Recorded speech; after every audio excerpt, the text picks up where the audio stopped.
దేవుని మాటలు తన పిల్లల హృదయములోనికి వెళ్ళాలి.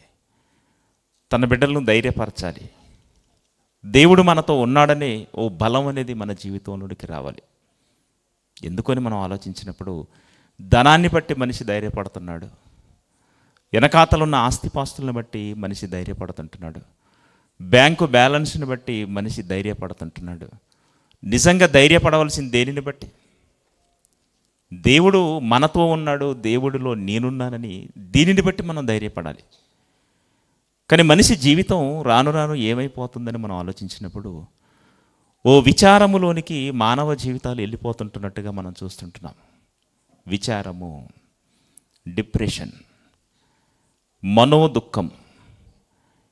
ఈరోజు ఎక్కువగా హాస్పిటల్లోనికి మనం వెళ్తున్నప్పుడు ఎందుకు హాస్పిటల్ పాలవుతున్నాం? మనం ఎందుకు అనారోగ్యంలోనికి మనం వెళ్తున్నాం? ఏదో ఒక ఆందోళన మనల్ని కలిచివేస్తున్నటువంటి స్థితిని మనం చూస్తుంటున్నప్పుడు ఏం జరుగుతుందని మనం ఆలోచించినప్పుడు లోతుల్లోనికి వెళ్ళి మనం ఆలోచించడం లేదు. హాస్పిటల్కి వెళ్తాము, డాక్టర్ గారు ఏమీ లేదండి మీరు వెళ్ళిపోవచ్చు అంటాడు. మనకెందుకో నెమ్మది ఉండదు. సార్ టెస్టులు ఏమైనా అవసరం లేదా? మీకు ఏ టెస్ట్ అవసరం లేదంటాడు. పర్వాలేదు టెస్టులు చేయండి. రక్తాన్ని తీస్తాడు, రక్త పరీక్షలు చేస్తాడు, అనేక రోగాలకు సంబంధించినటువంటి పరీక్షలు నిర్వహించిన తర్వాత మీకు ఏ రోగం లేదు నేను ముందే చెప్పాను కదండి అంటాడు. నిజమే, మరి ఏ జబ్బు లేనప్పుడు ఎందుకు విచారంలోనికి మనం వెళ్ళిపోతుంటున్నాం? ఓ మానసిక ఒత్తిడిలోనికి ఈరోజు మనుషులు ఎందుకు వెళ్ళిపోతుంటున్నారు? ఓ భయాందోళనలోనికి మనిషి జీవితం ఎందుకు వెళ్ళిపోతుంటుంది? ఈరోజు ఎక్కువగా కేసులు మనం చూస్తుంటున్నప్పుడు ప్రియులరా ఇవే నెమ్మది లేకుండా పిల్లలను బట్టి తల్లిదండ్రులు ఓ విచారము, భార్యను బట్టి భర్త విచారము, భర్తను బట్టి భార్య విచారము, చివరికి ఏం చేయాలో ఆందోళనను తట్టుకోలేక ఆత్మహత్యల వరకు ఈరోజు మనుషులు వెళ్ళిపోతుంటున్న స్థితి. ఎందుకండి ఆత్మహత్యల వరకు మనిషి వెళ్ళిపోతున్నాడు? ఆ డిప్రెషన్ తట్టుకోలేకపోతుంటున్నాడు. 10th క్లాస్ ఎగ్జామ్ రాశాను, రేపో మాపో రిజల్ట్స్ రాబోతున్నాను, కానీ ఓ స్టూడెంటు మానసిక ఒత్తిడిలోనికి వెళ్ళిపోతుంటున్నాడు. డిప్రెషన్. పాస్ అవుతానా? పాస్ అవ్వకపోతే పరిస్థితి ఏంటి? అమ్మా నాన్నకు నేను ఎలా ముఖం చూపెట్టుకోవాలని ఓ స్టూడెంటు మనోవిచారంలోనికి వెళ్ళిపోతున్నాడు. ఆ మనోవిచారాన్ని తట్టుకోలేక చివరికి సూసైడ్ చేసుకుంటున్నాడు. సూసైడ్ చేసుకున్న తదుపరి 2వ రోజు రిజల్ట్స్ వచ్చాయి. ఫస్ట్ క్లాస్లో ఆ స్టూడెంట్ పాస్ అయ్యి కనపడుతున్నాడు, కానీ ఆ స్టూడెంట్ మాత్రం లోకంలో లేడు. ఈరోజు చాలామంది మన జీవితాలను మనం ఆలోచిస్తుంటున్నప్పుడు దేవుడు దేవుడు దేవుడని ఒకవైపు మనం బ్రతుకుతుంటున్నప్పుడు ఎందుకు మానసిక ఒత్తిడిలోనికి మనం వెళుతున్నాం? 2 ఆడపిల్లల్ని కన్న తండ్రి, పిల్లలు వయసుకు వచ్చారు, వివాహం చేయాలి. వివాహం చేయడానికి చేతిలో ధనం లేదు. ఒకవైపు కట్నాలు పెరిగిపోయి ఓ ఆడకూతురిని కన్న తండ్రి కన్నీరు మున్నీరవుతున్న స్థితి మనకు లోకంలో కనపడుతుంటుంది. పిల్లారా, నా పిల్లలకు నేను పెళ్లి చేయగలను అసలు? ఒకవైపు లోకం చూస్తున్నప్పుడు, లోకంతో పోటీ పడలేని స్థితి నాకు కనపడుతుంటున్నప్పుడు, నా పేదరికమే నా కళ్ళ ముందు కనపడుతుంటున్నప్పుడు, ఇదిగో లోకంలో పలాని వారు నా పిల్లల వయసుకు వచ్చిన పిల్లలందరి వివాహాలు జరిగిపోతుంటున్నాయి, నా పిల్లల వివాహాన్ని నేను చేయలేకపోతున్నానని ఓ తండ్రి డిప్రెషన్లోకి వెళ్ళిపోతున్నాడు. ఏముందిలే, దేవుడున్నాడు, నాకు దేవుడున్నాడు, దేవుడు నాతో ఉన్నాడు అని ఈ ధైర్యాన్ని మనిషి పొందుకోలేకపోతుంటున్నాడు. ప్రియులారా, మానసిక ఒత్తిడిలోనికి వెళ్ళిపోతున్నాడు. ఓ తండ్రి సూసైడ్ లెటర్ రాసి పురుగుల మందు తాగి మృత్యువులోనికి వెళ్ళిపోతుంటున్నాడు. ఏం జరుగుతుంది? చచ్చిపోయేంత సమస్య ఇక్కడ ఏముందో ఒకసారి ఆలోచించండి. నా కుటుంబానికి నేను న్యాయం చేయలేకపోతున్నాను కాబట్టి ఇదిగో నేను లోకాన్ని విడిచిపెట్టి వెళ్ళిపోతున్నాను అంటున్నాడు. ఈరోజు మన కళ్ళ ముందు మనం చూస్తుంటున్నప్పుడు దేవుని వాళ్ళరా, నా చదువుకు సరిపోయినటువంటి ఉద్యోగం రాలేదని, ఇదిగో ఉన్నత విద్యలో చదివినటువంటి ఒక విద్యార్థి నేను చదివిన చదువుకు తగినటువంటి ఉద్యోగం రాలేదని ఆత్మహత్య చేసుకుంటున్నాడు. డిప్రెషన్, మనోదుఖం, మనోవిచారము. ఇవన్నిటిని మనం ఆలోచిస్తుంటున్నప్పుడు నిజంగా ఈరోజు న్యూస్ చూడండి, ఉత్తరప్రదేశ్లో ఈ వైరస్, ఈ కరోనా సంబంధించినటువంటి ఈ ఓమిక్రాన్, ఈ థర్డ్ వేవ్ అనేది ప్రారంభమైంది అనగానే కుటుంబంలో తన భార్యను, తన 2 బిడ్డలను చంపేసేసాడు దేవుని వల్ల.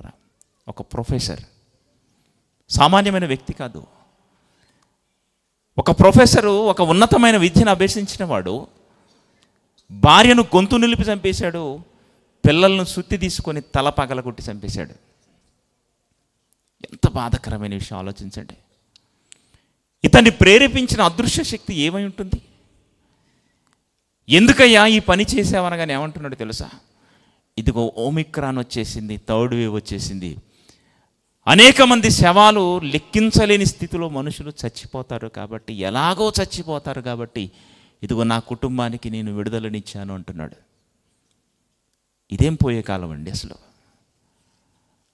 విజ్ఞానము అని మనిషి ఉన్నతమైన చదువుల్లోనికి వెళుతూ కుటుంబాన్ని చంపుకొని, ఇది కూడా విజ్ఞానం అనేవి నా కుటుంబానికి విడుదలనిచ్చాను అనుకుంటున్నాడంటే ఏం జరుగుతుంది ఒక్కసారి ఆలోచించండి దేవుని వల్లరా. మానసిక ఒత్తిడిలు, మనోవేదనలు, రోగంతో హాస్పిటల్ పోగానే డాక్టర్ గారు మందులు ఇస్తారు. మందులు మనం వేసుకుంటూ ఉంటుంటాం. ఎన్ని మందులు వాడినప్పటికీ వారం అయిపోయింది, 2 వారాలు అయిపోయింది, నెల అయిపోయింది, రోగం మాత్రం నయం కావట్లేదు. డాక్టర్ గారి దగ్గరికి మరలా వెళ్ళండి, ఏమంటాడో తెలుసా? మీరు దేని గురించో బాగా ఆలోచిస్తున్నారు. మీకు ఏ జబ్బు లేదండి, మీరు దేని గురించో ఆలోచిస్తున్నారంటే విచారములో మీరున్నారు. మనోవేదనకు అసలు మందే లేదు. మనోవేదనకు మందు లేదు. ఈ ప్రపంచంలో మనోవేదనకు అసలు మందే లేదు దేవుని వల్లరా. ఈరోజు మందులు వాడుతున్నప్పటికీ మనం రోగం నుంచి బయటపడతలేదంటే, మనోవిచారములోనికి వెళుతున్నామంటే నిజంగా గుండె మీద చేసుకొని మీరు ఆలోచించండి. ప్రతిరోజు రాత్రిపూట మనం 8 గంటలు నిద్రపోవాలి. నిద్రపోతున్నామా? 8 అవర్స్. డాక్టర్ గారి దగ్గరికి వెళ్ళి పడుకుంటున్నాను కానీ, కళ్ళు మూసుకుంటున్నాను కానీ నిద్ర మాత్రం పట్టట్లేదు సార్. నిద్రపోయినట్టుగా అనిపిస్తుంది కానీ ఆదమరిసి నేను నిద్రపోలేకపోతున్నాను. ఆదమరిసి మైమరిచిపోయి నిద్రపోలేకపోతున్నాను. నా బ్రెయిన్ ఎప్పుడు వర్క్లో ఉంటుంది, సడన్గా మెలకు వచ్చేస్తుంది సార్. పడుకుంటున్నానన్న పేరే ఉంది కానీ అసలు పడుకోవటం లేదు, నా శరీరానికి నెమ్మది లేదు అని డాక్టర్తో చెబుతుంటున్నారు దేవుని వల్ల. రోజుకి 8 గంటలు పడుకోవాల్సిన మనిషి పడుకోవట్లేదు. నిద్రలేమి ఒకవైపు కనపడుతుంది. ఎందుకు అంటే ఏదో ఒక విచారం మనల్ని తొలుస్తూ ఉంటుంది.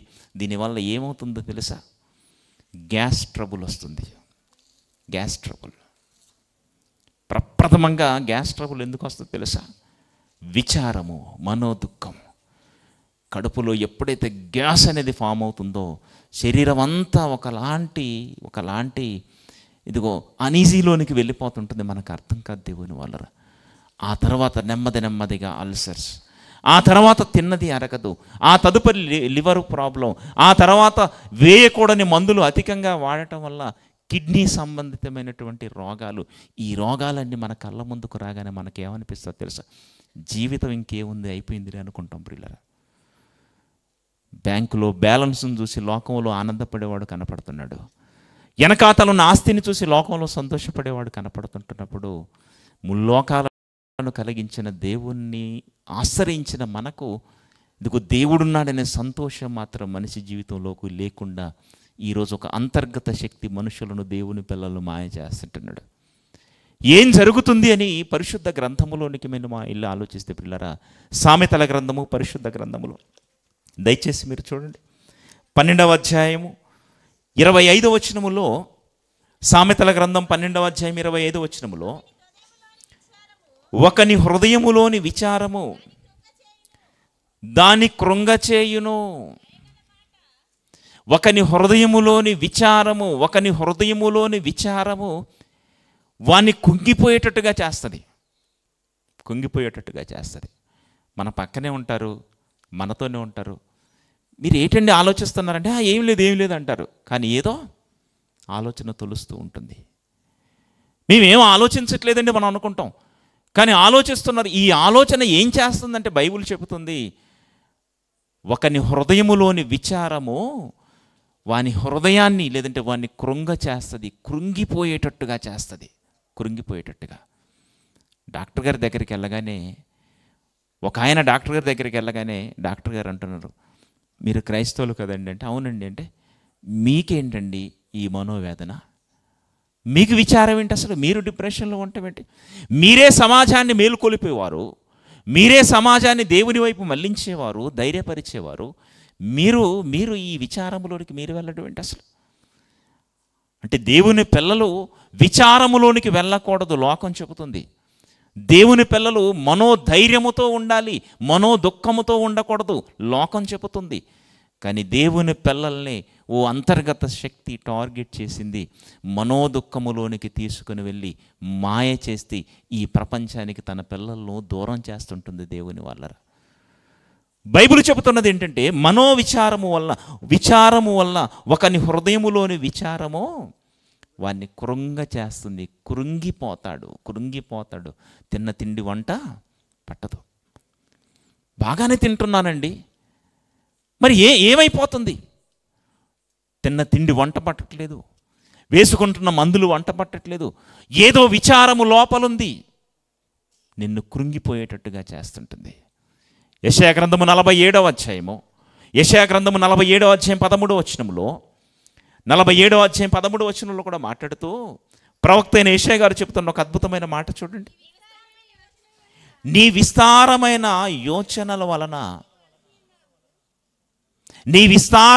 యోచనల వలన నీవు అలసి ఉన్నావు.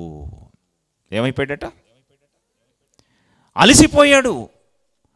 యోచనలు, ఆలోచనలు, ఈ మానసిక ఒత్తిళ్ళు, అలసిపోతున్నాడు మనిషి, అలసిపోతున్నాడు. అదే సామెతల గ్రంథము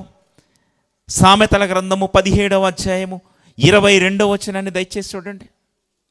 మహాజ్ఞాని అయిన సొలొమోను గారు తన గ్రంథములో ప్రస్తావిస్తూ 17వ అధ్యాయం 22వ వచనములో, సంతోషము కలిగినటువంటి మనస్సు ఆరోగ్య కారణము, నలిగిన మనస్సు ఎముకలను ఎండిపోచేయును. నలిగిన మనస్సు, డిప్రెషన్ ఏదైతుందో, మనోవిచారం అనేది ఏదైతుందో, ఇది ఏం చేస్తుందంటే ఎముకలను ఎండిపోచేయును. ఎక్కడి నుంచి ఎక్కడికి వచ్చేసిందో చూడండి దేవుని వల్ల. ఏదో విచారం కలిగి ఉన్నాను, మనోదుఖం కలిగి ఉన్నాను, ఏదో మానసిక ఒత్తిడిలో ఒక మనిషి ఉంటున్నాడని మనం అనుకుంటున్నాం. కానీ ఈ మానసిక ఒత్తిడి ఎక్కడికి తీసుకుని వెళుతుంది అంటున్నాడు తెలుసా? ఎముకలను ఎండిపోచేయును. ఎముకలు ఎండిపోయే రోగం ఏంటండి మనిషిలో? ఎముకలు ఎండిపోచేయును. మనోవిచారం వల్ల ఎముకలు ఎండిపోవును. నీ విస్తారమైన ఆలోచనల వల్ల నీవు అలసిపోతావు. అలసిపోయిన తర్వాత అనారోగ్యం వస్తుంది. అనారోగ్యం వచ్చిన తర్వాత మనిషి మృత్యువులోనికి వెళ్ళిపోతాడు. అంటే ఈ మానసిక ఒత్తిళ్ళు మనిషిని ఎక్కడికి తీసుకొని వెళ్ళిపోతున్నాయి తెలుసా? మానసిక ఒత్తిళ్ళ వల్ల మనిషి అలసిపోతాడు. అలసిపోయిన తర్వాత అనారోగ్యములోనికి వెళతాడు. అనారోగ్యములోనికి వెళ్ళిన తర్వాత మరణములోనికి వెళ్ళిపోతాడు. చావకూడని సమయంలో తాను చచ్చిపోయే దుస్థితి దేవుని వల్ల. పరిశుద్ధ గ్రంథములో నిజంగా వీటికి ఒక మందు ఉన్నట్టుగా దేవుని మాటలు మనకు కనపడుతుంటున్నాయి. ఆలోచించండి.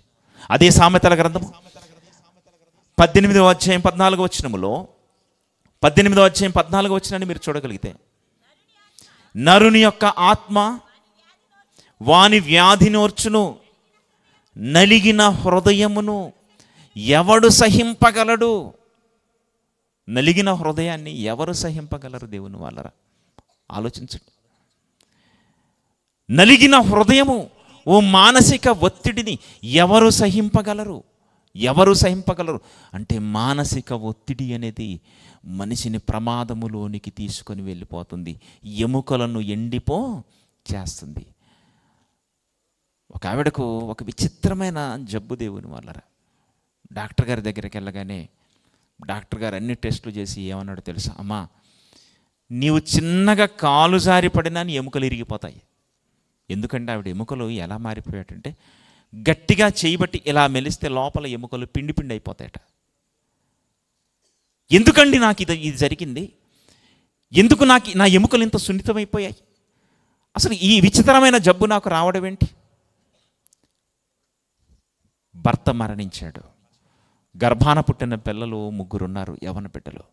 ఎవరికి వివాహం కాలేదు, పిల్లలు స్థిరపడలేదు.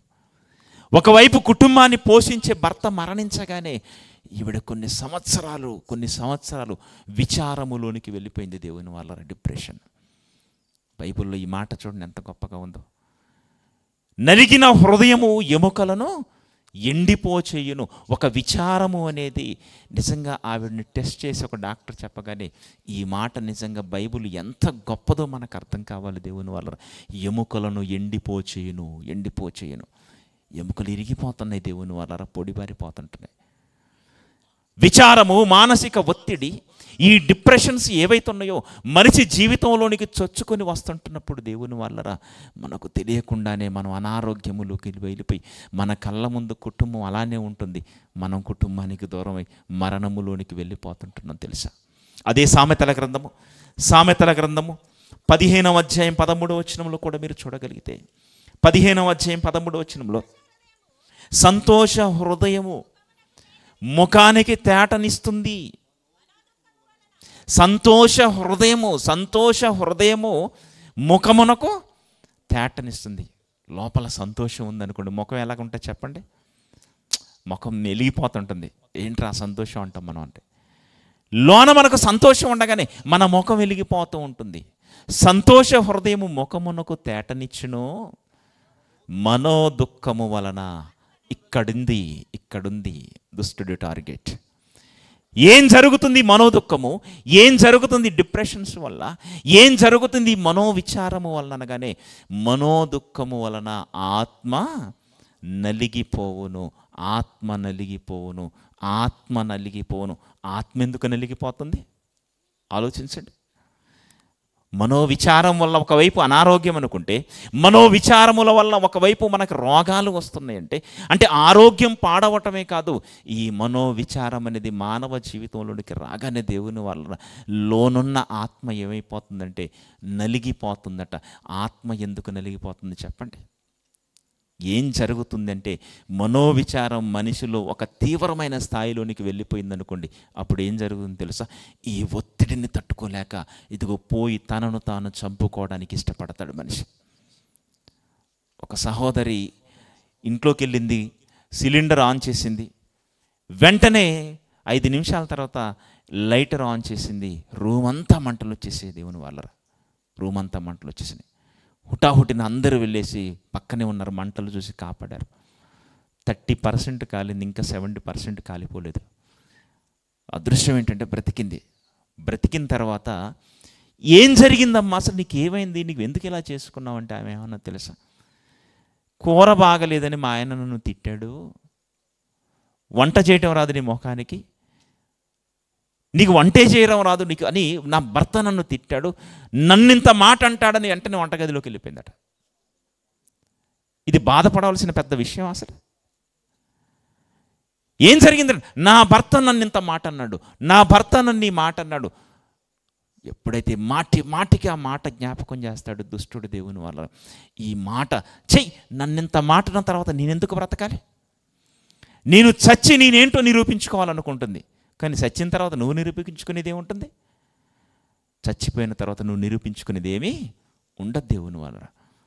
ఏమండి, కాలిపోయింది, సగం కాలి బ్రతికింది దేవుని వల్ల. ఒకవేళ చచ్చిపోతే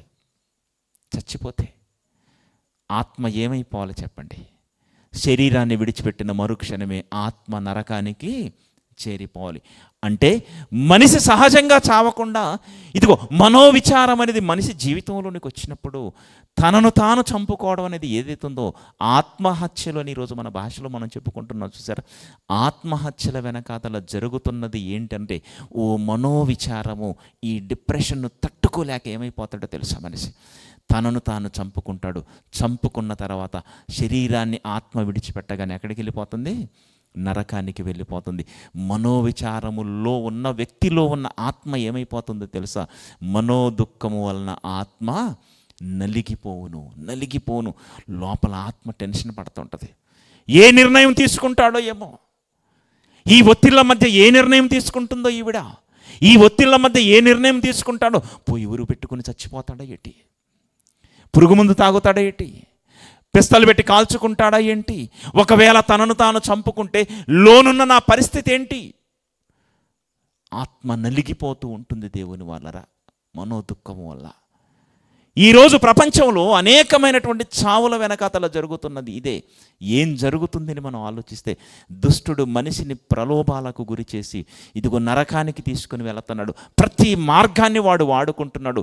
ఇదొక మార్గము, మనిషిని ప్రపంచానికి దూరం చేసి తనను తాను చంపుకునేలా చేసి నరకానికి పంపించేస్తుంటున్నాడు దేవుని వల్ల. ఇస్కరియోతు యోధ ఎందుకు ఉరిపెట్టుకుంటున్నాడు చెప్పండి? ఎందుకు ఉరిపెట్టుకున్నాడు? ఎందుకు ఉరిపెట్టుకున్నాడు? అప్పటి వరకు డబ్బు సంచి చేతులు ఉంటే దానిలో ఉన్నది దొంగిలించుకుంటూ వస్తుంటున్నాడు. ఇదిగో డబ్బు మీద ఆశ కలిగాడు. యేసుక్రీస్తును 30 ఎండి నాణేలకు అమ్ముకున్నాడు. ఫోన్లేనా డబ్బు ఉంచుకున్నాడా? ఎప్పుడైతే అమ్ముకున్నాడో ఆ తర్వాత ఆలోచిస్తున్నాడు. తన మనస్సాక్షి అంటుంది, ఛీ, ఒక నీతిమంతుని అమ్ముకుంటావా? ఒక నీతిమంతుని డబ్బు కోసం అమ్ముకుంటావా? ఒరేయ్, ఆయనతో కలిసి తిరిగావురా, ఆయనతో భోజనం చేసావురా, ఆయనతో సహవాసం కలిగి ఉన్నావురా, ఆయనతో సువార్త పనిలో ఉన్నావురా, నీ బ్రతుకెందుకురా ఆయన్ని అమ్ముకుంటావా లోకరక్షకుణ్ణి? తప్పు చేసేంత వరకు దుష్టుడు ఒక రకంగా ప్రేరేపిస్తాడు, తప్పు చేసిన తర్వాత మరోరా ప్రేరేపిస్తుంటాడు. ఇస్కరియోతు యోధాను రేపుతున్నాడు దుష్టుడు, రేపుతున్నాడు. ఒక మహనీయున్నా నువ్వు అమ్ముకునేది, నీ బ్రతుకెందుకు? ఇదిగో నువ్వు చస్తే కానీ ఇదిగో నువ్వు చేసిన తప్పుకు ఇదిగో ప్రాయశ్చిత్తము కలగదు. నువ్వు చస్తేనే నువ్వు న్యాయం చేయగలవు, నువ్వు చస్తేనే న్యాయం చేయగలవు, చస్తేనే న్యాయం చేయగలవు.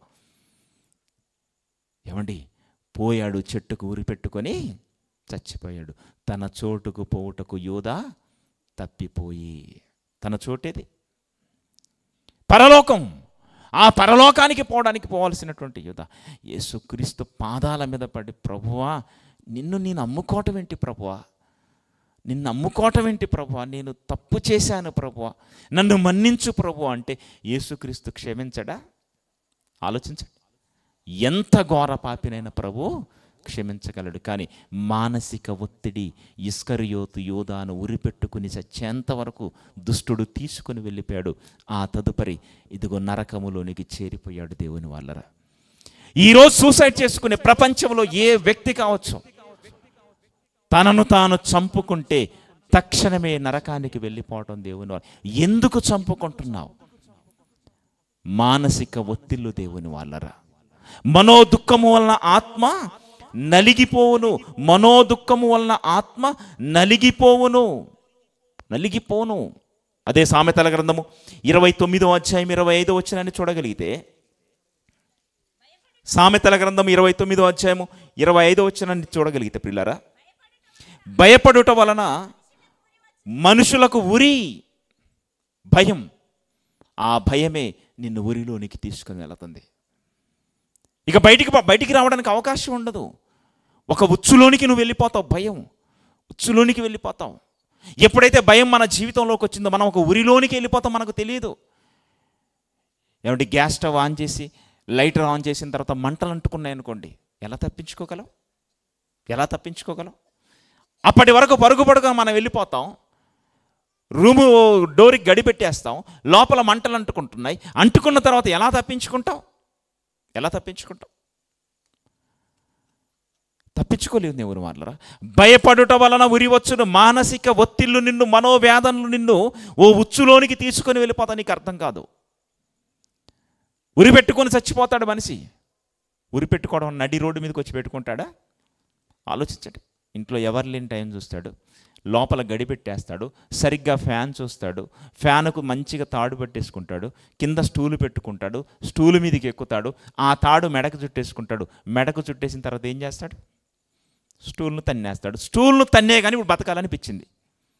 ఎలా బ్రతుకుతాడు? బ్రతకగలడా? స్టూల్ని ఎప్పుడైతే తన్నేశాడో వేలాడబడ్డాడు. వేలాడబడిన తర్వాత నేను బ్రతకాలి అనే ఆలోచన వచ్చింది, నేను బ్రతకాలి అనుకుంటున్నాడు. కానీ బ్రతకగలడా? గట్టిగా అరిసి పిలవాలనుకుంటాడు, రే నన్ను బ్రతికించండి అనుకుంటాడు. కానీ మెడకది గీరుకోరు. ఇంకేం పిలుస్తాడు? పోనీ బయట ఒకడు చూశాడు కిటికీలోంచి, వాడొచ్చి కాపాడదాం అనుకుంటాడు. కానీ డోర్ ఎక్కడ తీయడానికి అవకాశం ఉంది? లోపల ఏం చేశాడు? గడిపెట్టేశాడు.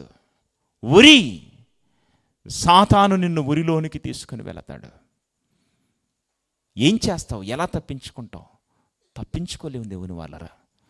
పరిశుద్ధ గ్రంథములో ఈ మనోదుఃఖములు, మనోవిచారములు మానవ జీవితాల్లోనికి వచ్చినప్పుడు వాళ్ళు చేసిన విధానాన్ని మనం జాగ్రత్తగా మనం ఆలోచించగలిగితే ప్రియులారా, సమూయేలు మొదటి గ్రంథము మొదటి అధ్యాయము 8వ వచనాన్ని దయచేసి మీరు చూడండి. సమూయేలు మొదటి గ్రంథం మొదటి అధ్యాయం 8వ వచనములో ఆమె పెనిమిటి అనే ఎల్కానా, అన్నా నీవెందుకు ఏడుస్తుంటున్నావు? నీవెందుకమ్మా భోజనం మానేశావు? నీకు మనోవిచారం ఎందుకు? నీకెందుకు మనోవిచారం కలిగింది చెప్పు. 10 మంది బిడ్డల కంటే నేను నీకు శ్రేష్టమైన వాడిని కాదా? పెనిన్నాకు పిల్లలున్నారు, హన్నాకు పిల్లలు లేరు, 2 భార్యలు కలిగిన వాడు ఎల్కానా. పెనిన్నాకు పిల్లలున్నారు, హన్నాకు పిల్లలు లేరు. పెనిన్నా సూటిపోటి మాటలు అంటుంది, గొడ్రాలంటుంది, పిల్లలు లేరే నీకు అంటుంది. ఒకవైపు భర్త ధైర్యాన్ని ఇస్తున్నాడు, ఇదిగో నేనున్నాను కదా నీకని భర్త ధైర్యాన్ని ఇస్తుంటున్నాడు. కానీ హన్నాకు మాత్రం నెమ్మది లేదు దేవుని వాళ్ళరా. ఒకవైపు భర్త ధైర్యాన్ని ఇస్తున్నాడు, 10 మంది కుమారుల కంటే నీకు శ్రేష్టమైన వాడిని కాదా? అన్నా ఏ రోజైనా నీకు పిల్లలు లేరని అన్నానా? ఆవిడ మాటలు ఎందుకు పట్టించుకుంటావు? పెనిన్న మాటలు ఎందుకు నువ్వు పట్టించుకుంటావు? నువ్వెందుకు మనో విచారములోనికి వెళ్తున్నావు? ఎందుకు తిండిని మానేస్తున్నావు నువ్వు? ఏంటి రోజు రోజుకి ఇలా తయారవుతున్నావు? ఓ భర్త ధైర్యాన్ని ఇస్తున్నాడు భార్యకు దేవుని వాళ్ళరా. ఎందుకని మనం ఆలోచించినప్పుడు మనోదుఃఖములోనికి వెళ్ళిపోతుంది హన్నా, మనోదుఃఖములోనికి వెళ్ళిపోతుంది. ఏమండి, భర్త మాటలు ధైర్యాన్ని లేదు. ఒకరోజు అసలు నాకు ఏమైపోతుందని తనను తాను ఆలోచించిన తర్వాత, ఏమైపోతుందని ఆలోచించిన తర్వాత, అమ్మో నా జీవితం ఏంటి ఇలా మారిపోతుంది. సూటిపోటి మాటలు అంటున్న పెనిన్నాను 4 చేసుకోవచ్చు కదా. పెనిన్నాను ఒక మాట అనట్లేదు. ఆవిడ నన్ను అంటే అన్నింది అనుకుంటుంది. ఇదిగో ప్రతి ఏట మందిరంలోకి వెళ్తున్నారు, ప్రతి ఏట మందిరానికి వెళ్తున్నారు, ప్రతి ఏట మందిరంలో దేవునికి బలి అర్పించి వస్తుంటున్నారు. ఈ సంవత్సరం కూడా మందిరంలోనికి వెళ్తున్నారు. మందిరంలోనికి వెళ్ళిన తర్వాత హన్నా ఒక ఆలోచనలోకి వచ్చింది. ఈ ఆలోచనలో హన్నా ఏం చేస్తుందో తెలుసా? మందిరంలో పరిశుద్ధ గ్రంథములోనికి వెళ్ళి మీరు చూడగలిగితే పిల్లరా, 11వ వచనము, సైన్యములకు అధిపతియగు యెహోవా నీ సేవకురాలైన నాకు కలిగి ఉన్నటువంటి శ్రమను చూసి నీ సేవకురాలైన నన్ను మరువక జ్ఞాపకం చేసుకో. మందిరములోనికి వెళ్ళింది, మోకరించి ప్రార్థన చేస్తుంటుంది దేవుని వాళ్ళరా. ఈ ప్రార్థనలో ఇదిగో స్వరం మాత్రం బయటికి వినపడతలేదు, పెదాలు మాత్రమే కదులుతున్నాయి. ఏలీ గారు వచ్చారు. ఏంటమ్మా పొద్దుట తాగొచ్చావు? ఇంత పొద్దుట తాగొచ్చావేంటి అసలు? అయ్యా నేను మద్యాన్ని స్వీకరించలేదు, నేను మద్యాన్ని సేవించలేదు. నా మనోవిచారము, నా మనోదుఃఖాన్ని నా దేవుడి పాదాల దగ్గర నేను ధారపోసుకుంటున్నాను. అంటే మనోవిచారములో ఉన్నప్పుడు మనం చేయవలసింది ఏంటో తెలుసా పిల్లరా? మందిరములోనికి వచ్చి దేవుని పాదాల దగ్గర మన సమస్యను ధారపోయాలి. మనోదుఃఖములోనికి మనం వెళ్ళినప్పుడు, మన సమస్యలు మనల్ని కృంగతీస్తుంటున్నప్పుడు, మన సమస్యలు మనల్ని వేధిస్తున్నప్పుడు ఒంటరిగా ఉండకూడదు దేవుని వాళ్ళరా. ఒంటరిగా ఉన్నారు, అక్కడే దుష్టుడికి మనం దొరికిపోతాం. 10 మందిలో ఉండండి, సంఘముతో సహవాసం కలిగి ఉండండి. లోకములో ఉన్నవాడు చెప్తున్నాడు, మీరు డిప్రెషన్లో ఉన్నప్పుడు ఒంటరిగా ఉండకండి దయచేసి. ఎందుకంటే ఒంటరిగా మీరున్నారు, మిమ్మల్ని మీరు ఏదో చేసేసుకుంటారు. రే ఫెయిల్ అయితే నీ ముఖం నాకు చూపెట్టొద్దు అన్నాడట తండ్రి కొడుకుని.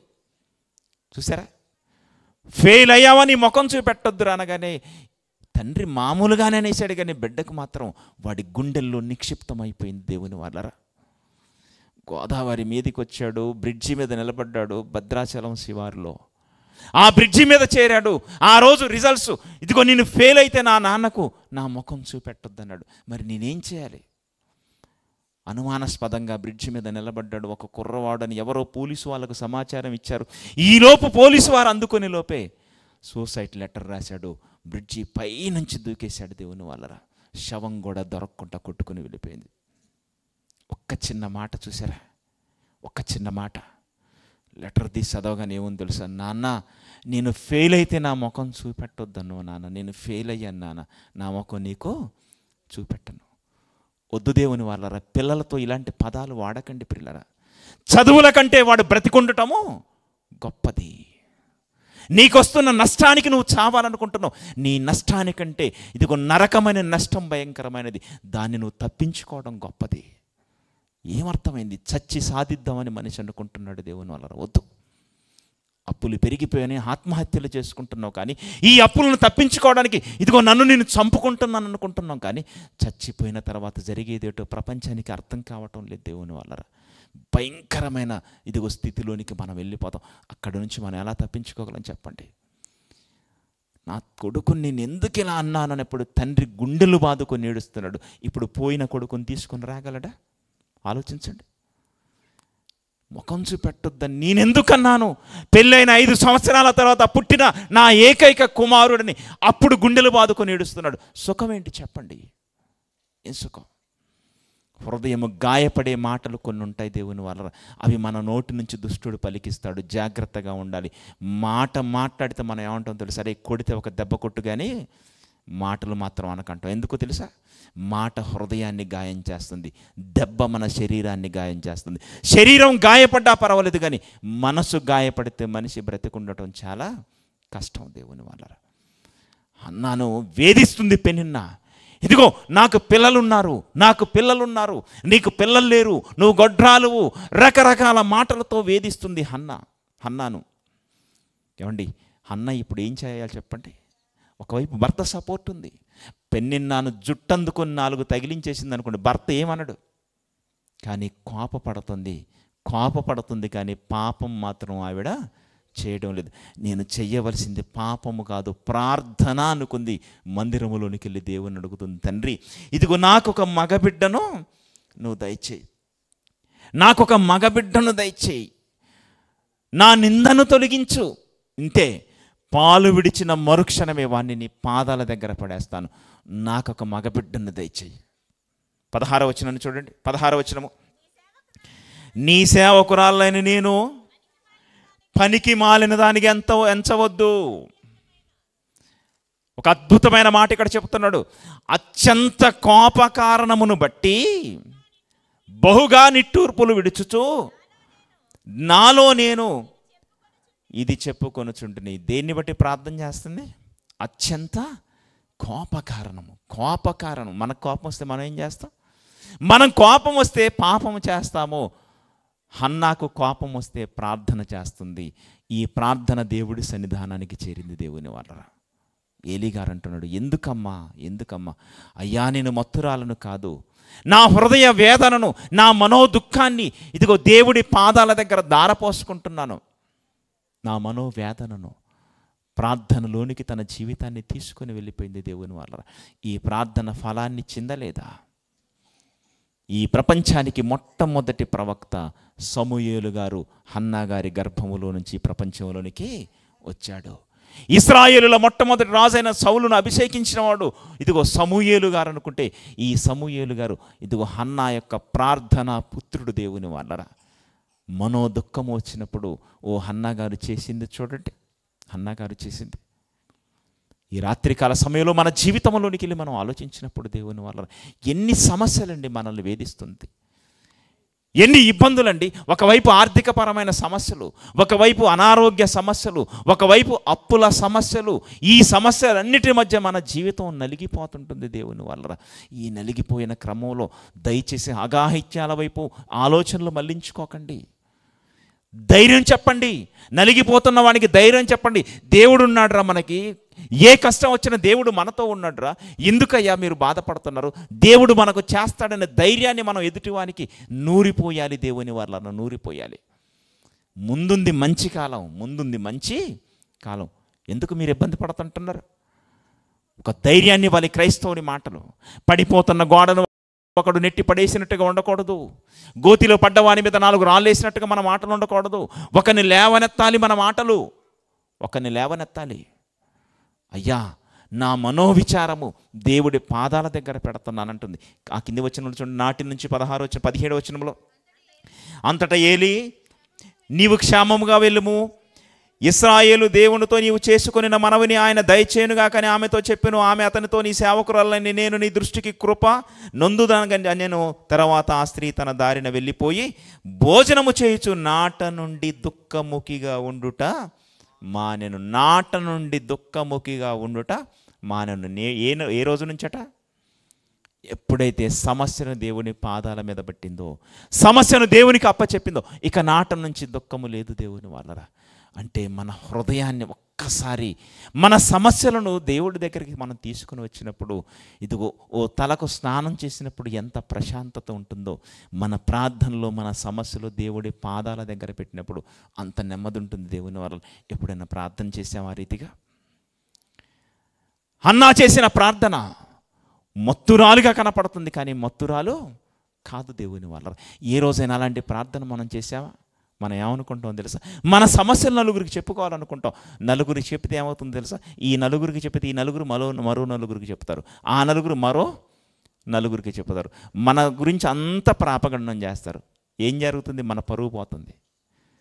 అదే మన సమస్య దేవునికి చెబితే సమస్యకు పరిష్కారము దొరుకుతుంది. ఎప్పుడైనా గుర్తుపెట్టుకోండి, దేవునికి అసాధ్యమైనది ఈ ప్రపంచంలో ఏది లేదు దేవుని వాళ్ళరా. దేవునికి అసాధ్యమైనది లేదు. మనం ప్రార్థనలో చేయాలి. అందుకే చెప్తుంటాను నేను ఎప్పుడు, అసలు నీ సమస్యలు ఏమన్నా ఒక పేపర్ మీద పెట్టు, ఒక లిస్ట్ రాయి, నీ గదిలోనికి వెళ్ళు, ఆ పేపర్ కళ్ళ ముందు పెట్టుకో, పరలోకమందున్న తండ్రికి ఒక్కసారి చెప్పు, తండ్రి ఈ సమస్యలతో నేను నలిగిపోతున్నాను, ఈ సమస్యల వల్ల నీకు దూరంగా ఉంటున్నాను, ఈ సమస్యల వల్ల నీతో సహవాసం లేకుండా నేను బ్రతుకుతుంటున్నాను తండ్రి, ఈ సమస్యలు నా నుంచి దూరం చేయి తండ్రి, నేను నీ కోసం ఉన్నతంగా బ్రతకాలనుకుంటున్నాను. దేవుడితో ఒక్కసారి ఒప్పందం చేసుకో. నాటి నుంచి నువ్వు టిక్ చేసుకోవాలి ఏ ఏ సమస్యలను దేవుడు తొలగిస్తుంటున్నాడో. కానీ మనం ఏం చేస్తామో తెలుసా? మన ప్రార్థనలో ఒక క్లారిటీ ఉండదు దేవుని వాళ్ళరా. మన ప్రార్థనకు ఒక సమయం ఉండదు దేవుని వాళ్ళరా. మన ప్రార్థనకు ఒక ప్రత్యేకత ఉండదు దేవుని వాళ్ళరా. ఏదో మంచం మీదకి వెళ్ళగానే గుర్తొచ్చేస్తుంది, ఏం దిగుతాంలే మంచం మీద దుప్పటి నిండా కప్పేసుకుని మోకరించి ఏదో నోట్లో అనుకుంటాం. గుర్తుండదు మనకి. ప్రార్థన అనగానే ఒక ప్రత్యేకత, దేవుడితో సహవాసము, దేవుడితో మన సమస్య చెప్పుకునేటప్పుడు మనకుండే విధానము. ఓ ఆఫీసర్ దగ్గరికి వెళ్ళినప్పుడు ఎలా ఉంటుంది చెప్పండి? ఒరే సెల్ ఫోన్ స్విచ్ ఆఫ్ చేయరా, చేశాను అంటాడు. ఒరే పై బటన్ పెట్టుకోరా, పై బటన్ పెట్టుకున్నాడు. ఒరే చెప్పులు అక్కడ ఇప్పుడు బయట చెప్పులు చూసారా? ఆఫ్టర్ ఆల్ ఒక ఆఫీసరు. చెప్పులు వేసుకుని పోకూడదు, బటన్ పెట్టుకోవాలి, సెల్ ఫోన్ సైలెంట్లో పెట్టాలి. మరి ప్రార్థనకు వచ్చినప్పుడు ఒకవైపు వాక్యం జరుగుతూనే ఉంటుంది, ఒకవైపు ఫోన్ మోగుతూనే ఉంటుంది. ఒకవైపు ప్రార్థన చేస్తానంటే ఒకవైపు టీవీ మోగుతూనే ఉంటుంది. ఎలా వింటాడు మన సమస్యలు మన తండ్రి దేవుని వాళ్ళరా? ముల్లోకాల చక్రవర్తిగా ఈ ప్రపంచాన్ని కలిగించిన ఒక మహాశక్తిగా మన తండ్రి మనకున్నాడని చెప్పుకుంటున్నాం. కానీ ఆ తండ్రి నుంచి మన సహవాసాన్ని కలిగిన మనము అసలు సహాయాన్ని పొందుకోగలుగుతుంటున్నామా? గుండెల్లో నెమ్మది ఉంటుందా మన జీవితాలకు? ఆనందం ఉందా మన జీవితాలకు? నిజంగా చెప్పండి, ప్రార్థన చేసి నేను ఇది సాధించాను అని చెప్పుకోవడానికి ఒక్క సాక్ష్యం ఉందా మన జీవితాలకు? లేదంటే దేవుడి పాదాల దగ్గర మనం ఉండాలి దేవుని వాళ్ళ. మనం విచారణలో ఉండకూడదు, మన విజయానందములు మన జీవితాలు ముందుకు వెళ్ళిపోవాలి. ఒక హన్నా గారి జీవితంలో ఉన్న ఈ సమస్యను ఇదిగో దేవుడి పాదాల దగ్గర పెట్టింది. దేవుడి పాదాల దగ్గర పెట్టింది. నాట నుంచి దుఃఖముఖిగా ఉండుట మానెను. ఆ రోజు నుంచి ఇక దుఃఖము లేదు, ఆ రోజు నుంచి ఇక దుఃఖము లేదు. కానీ ఏం జరిగింది? దేవుని నుంచి సమాధానం వచ్చింది దేవుని వల్ల. అందుకే బైబిల్ అంటుంది, రోదన చేయు స్త్రీలను కనుగొనండి, మీ పిల్లలకు రోదనము చేయ నేర్పండి. రోదన అనగానే ఈ రోజున్న మన భాషలో చెప్పుకోవాలంటే ప్రార్థన చేయు స్త్రీలను కనుగొనండి. మీ గర్భాన పుట్టిన పిల్లలకు ప్రార్థన చేయడం నేర్పండి. ప్రార్థనకు ఒక ప్రత్యేకత ఉండాలి, ప్రార్థనకు ఒక గది ఉండాలి మన ఇంట్లో. ఆ గదిలోనికి అమ్మ వెళ్ళింది అంటే అమ్మ ప్రార్థనలోకి వెళ్ళింది. ఆ గదిలోనికి నాన్న వెళ్ళాడు అంటే ప్రార్థనలోనికి వెళ్ళాడు. పిల్లలు ఆ గదిలోనికి వెళ్ళారంటే ప్రార్థనలో ఉన్నారు. సైలెన్స్. నీ గదిలోనికి వెళ్ళి తలుపు వేసుకొని రహస్యమందున్న నీ తండ్రికి రహస్యముగా నువ్వు ప్రార్థన చేయి. తలుపేసుకొని ప్రార్థన అవసరం లేదండి అనే స్థితిలోనికి ఈరోజు సమాజం వెళ్ళిపోయింది దేవుని వాళ్ళ. మీరు విసుగక ప్రార్థన చేయవలనని అంటాడు ప్రభు. విసుగక ప్రార్థన చేయండి అంటాడు. ప్రార్థన మనోదుఃఖము నుంచి మనకు విడుదలనిస్తుంటుంది. ప్రార్థన మనోవిచారములో నుంచి మనల్ని కాపాడుతుంటుంది దేవుని వాళ్ళ. మనకు సమస్య వచ్చినప్పుడు సమాజంలోనికి కాదు మనం వెళ్ళవలసింది, దేవుడి సన్నిధానములోనికి మనం రావాలి దేవుని వాళ్ళరా. దేవుడి సన్నిధానములోనికి రావాలి. కీర్తనల గ్రంథము 73వ అధ్యాయము పరిశుద్ధ గ్రంథములోనికి వెళ్ళి చూడగలిగితే పిల్లరా, కీర్తనల గ్రంథము 73వ అధ్యాయములో ఒక మహానుభావుడు తన జీవితంలో జరిగిన విషయాన్ని జ్ఞాపకం చేస్తుంటున్నాడు. మొదటి నుంచి ఇశ్రాయేలీయుల ఎడల, శుద్ధ హృదయుల ఎడల నిశ్చయముగా దేవుడు దయాళుడై ఉన్నాడు. ఆసాపు గారు రాస్తున్నారు ఈ కీర్తన. ఓ గాయక బృందానికి హెడ్, చక్కటి సంగీత టీముకు ఇతను ఒక నాయకుడిగా వ్యవహరిస్తుంటున్నాడు. దేవుని ఎడల పరిశుద్ధత కలిగినవాడు, దేవునితో సహవాసం కలిగినవాడు. ఈ ఆసాపు గారు ఏం ఆలోచిస్తున్నాడంటే, లోకాన్ని ఒకవైపు చూస్తున్నాడు, తన కుటుంబాన్ని, తన జీవితాన్ని ఒకవైపు చూసుకుంటున్నాడు. ఓ మానసిక విచారములోనికి వెళ్ళిపోతున్నాడు, డిప్రెషన్లోనికి వెళ్ళిపోతున్నాడు. ఏం జరుగుతుందో తెలుసా? కింది మాటలు ఏమంటున్నాడు? నా పాదములు జారుటకు కొంచెమే తప్పినవి, నా అడుగులు జార సిద్ధమాయను. భక్తిహీనుల క్షేమము నా కంటబడినప్పుడు గర్వించే వారిని బట్టి నేను మత్సరపడితిని. మత్సరపడ్డాడట ఆసాపు గారు. భక్తిహీనుల క్షేమం. అసలు భక్తి లేనుడు గొప్పగా ఉన్నాడు లోకంలో. మనకు కూడా అనిపిస్తుంది, దేవుడు దేవుడు దేవుడు అని తిరుగుతున్న నా బ్రతికింటిలా మారిపోతుంది, అసలు దేవుణ్ణి పట్టించుకొని వీడెందుకు ఇంత గొప్పగా ఉన్నాడు అని. అలాంటి వాడిని మనం చూసినప్పుడు మనం అసలు భక్తిలో ఉండి మనకేంటి అసలు మేలు? భక్తిలో నుంచి బయటికి వెళ్ళాలని మనం ఆలోచిస్తాం దేవుని వల్ల. ఒకరోజు ఆసాపు గారు తన జీవితంలో అది జరుగుతుంది. నా పాదములు జారుటకు సిద్ధమైపోయి నేను జారిపోదును. ఎందుకంటే భక్తిహీనుల క్షేమము నా కంటబడినప్పుడు ఏం జరుగుతుందంటే, గర్వించు వారిని బట్టి నేను మత్సరపడితిని. అసలు మరణమందు వారికి యాతనలు లేవు, వారు పుష్టిగా ఉన్నారు. ఇతరులకు కలిగేటువంటి ఇబ్బందులు వారికి ఏవి కలగవు. ఇతరులకు పుట్టినట్టు వారికి తెగులు పుట్టదు. క్రొవ్వు చేత వారి కన్నులు మెరకలై ఉన్నవి. మన కళ్ళు ఎప్పుడు లోపలికి వెళ్ళి ఏంటండి ఇలా అయిపోయారంట పన్న చూడగానే. భక్తి లేనివాడు వాని మోకం ఎప్పుడు మంచి గ్లామర్గా ఉంటుంది. క్రొవ్వు చేత వాని కన్నులు మెరకలై ఉన్నాయంటే, మెరక భూమి మెట్ట భూమి అంటమే ఎత్తాటిది. కళ్ళు బయటకు వచ్చేసి ఉన్నాయి, నిగనిగలాడిపోతున్నాడు. ఇంత గొప్పగా ఉంటున్నారంటే, దేవుని కోసం బ్రతుకుతున్న నేనేంటి ఇలా అయిపోతున్నాడు? మత్సరం, మానసిక ఒత్తిడి దేవుని వల్ల. ఈ ఒత్తిళ్ళ మధ్య ఏమనుకున్నాడు తెలుసా? అసలు నేనెందుకు భక్తిగా ఉండాలి? నేనెందుకు దేవుడు అని నేను తిరగాలి? నేనెందుకు పాపం చేయకుండా నన్ను నేను కాపాడుకోవాలి? నేనెందుకు అసలు పరిశుద్ధంగా ఉండాలి? పాపము చేసేవాడో గొప్పగా ఉన్నాడు, ఇదిగో పరిశుద్ధంగా ఉన్న నేను నా బ్రతుకిలా మారిపోతుందని తనను గురించి తాను అనుకుంటున్నాడు. అసలు నేనెందుకు పరిశుద్ధంగా ఉండాలి? నేనెందుకు దేవుడు అని తిరగాలి? ఆ కింది మాటలు ఏమంటున్నాడు చూడండి. 12వ వచనము, ఇదిగో ఇట్టివారు భక్తిహీనులు, వీళ్ళు ఎల్లప్పుడు నిశ్చింత గలవారై ధన వృద్ధి చేసుకొందురు. నా హృదయము నేను శుద్ధి చేసుకొని ఉండుట వ్యర్థమే, నా చేతులు కడుక్కొని నిర్మలని ఉండుట వ్యర్థమే, దినమంతయు నాకు బాధ కలుగుతున్నది. బాప్తీసం తీసుకొని వేస్ట్, దేవుడని ఆయన కార్యాల్లో నేను తిరగడం వేస్ట్, ప్రతి ఆదివారం మందిరానికి వెళ్ళడం వేస్ట్. ఆసాపు గారి జీవితంలోనికి వస్తున్న ఆలోచనలు దేవుని వల్ల. ఎందుకయ్యా ఆసాపు ఇలా మారిపోయావో? ఎందుకయ్యా ఆసాపు నీ బ్రతుకుని ఇలా మార్చుకుంటున్నావు? భక్తిహీనుడు చూడు ఎంత గొప్పగా ఉన్నాడు, నేనెందుకు ఇలా అయిపోతున్నాను? మానసిక ఒత్తిడి దేవుని వల్ల. మన జీవితంలో కూడా అలానే అనిపిస్తుంటుంది కదా కొన్నిసార్లు. ఈ మానసిక వేదనలు, ఈ ఒత్తిళ్ళు మన జీవితంలో కూడా అలానే అనిపిస్తుంటుంది. ఆ రోజు అనుకుంటున్నాడు, నేనెందుకు నా హృదయాన్ని శుద్ధి చేసుకున్నాను అనుకున్నాడు. ఈ ఒత్తిళ్ళ మధ్య ఆసాపు గారు చేసిన గొప్ప ఆలోచన ఏంటో తెలుసా? గొప్ప ఆలోచన ఏంటంటే 15వ వచనంలో చెప్పుతుంటున్నాడు, పిల్లరా, ఈలాగు ముచ్చటింతునని నేను అనుకొనిన ఎడల నేను నీ కుమారుల వంశమును మోసపుచ్చిన వాడన యందును. 16వ వచనము, అయినను నేను దీన్ని తెలుసుకొనుటకు ఆలోచించినప్పుడు నేను దేవుని పరిశుద్ధ స్థలములోనికి పోయి. ఎక్కడికి వెళ్ళాడు? అసలు ఏం జరుగుతుంది?